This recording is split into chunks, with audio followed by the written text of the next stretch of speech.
Ravi Shankar Prasad, if we can start with you. The Congress is repeatedly saying two different issues here are being conflated. One is of criminal liability, the other is of moral accountability. The debate can be framed in terms of a policy mistake is what they're saying, but how do you conflate that with criminal culpability? Is it responsible for Yashwant Sinha, for example, to get up and say Mr Chidambaram should be in jail?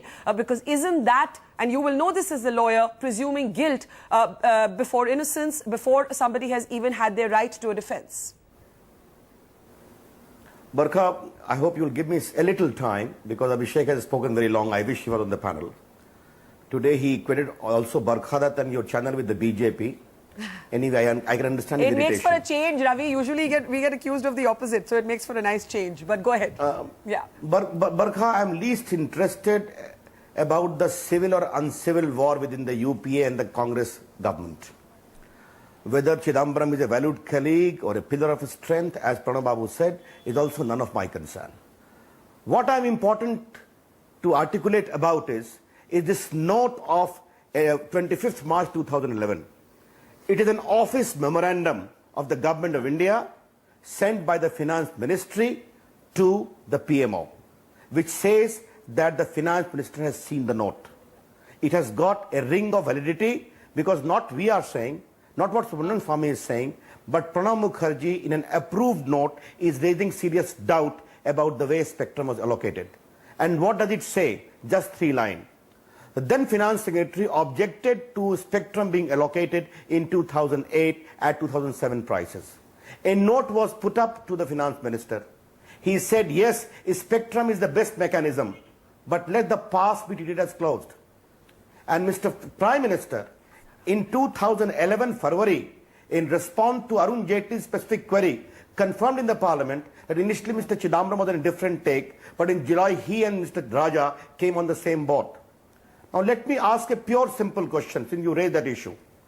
Prevention of Corruption Act, section 13(1), Roman II and II says that if a public servant has abused his authority to cause anyone to earn pecuniary advantage, then he is also accused. Mr. Chidambaram, as the Finance Minister, has the responsibility to ensure that a spectrum must be auctioned, which he wrote in his note on 15th of January 2008. But yet says, let the past be treated as closed. Had this spectrum been auctioned, like 3G, the government would have earned a bonanza of revenue. Therefore, a clear case of investigation into the role of which Chidambaram is made out. Okay. That's what we are saying. All right, for which there is voluminous evidence and confirmation by Pranab Babu in this note of January 25, 2011. And Barkha, by the way, last point. Don't forget one thing. In December 2007, Pranab Babu has written a top secret letter to the Prime Minister that the whole spectrum policy needs a proper transparent mechanism. Therefore, I am only saying that this note has not been disowned by Pranab Babu till now. Okay. He met separately, Chidambaram met separately. Yes. That is the whole rub. I am least interested about the domestic war, but the nation is entitled to know when so much of material is available, why should Chidambaram's role not be investigated? Jaswant Singh has been examined by the CBI about nothing. He was only the chairman in 2003. But Chidambaram will not be investigated. Sorry, Mr. Prime Minister, you defend Mr. Raja. And what happened?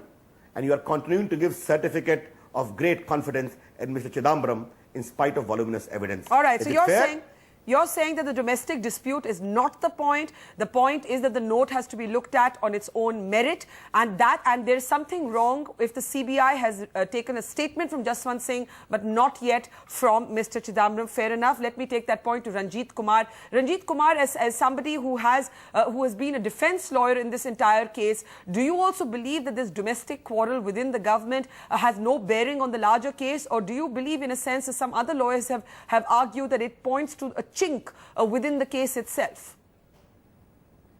Well, I don't go into any of the chinks, Barkha. All that I want to say is that it appears that there are very many documents which have not been examined by the CBI or the investigating agency. Because it seems that there are papers being leaked or papers coming to light, which papers should have all been examined before the first charge sheet was filed in April 2011. The note is of March 2011. The charge sheet came in April 2011. Therefore, that charge sheet doesn't speak anything about it. It is quite clear, and as I just now came to know from the earlier channel, that Mr. Subramaniam, the former cabinet secretary, said that there are very many papers which are have not seen the light of the day, which he is in the knowledge of.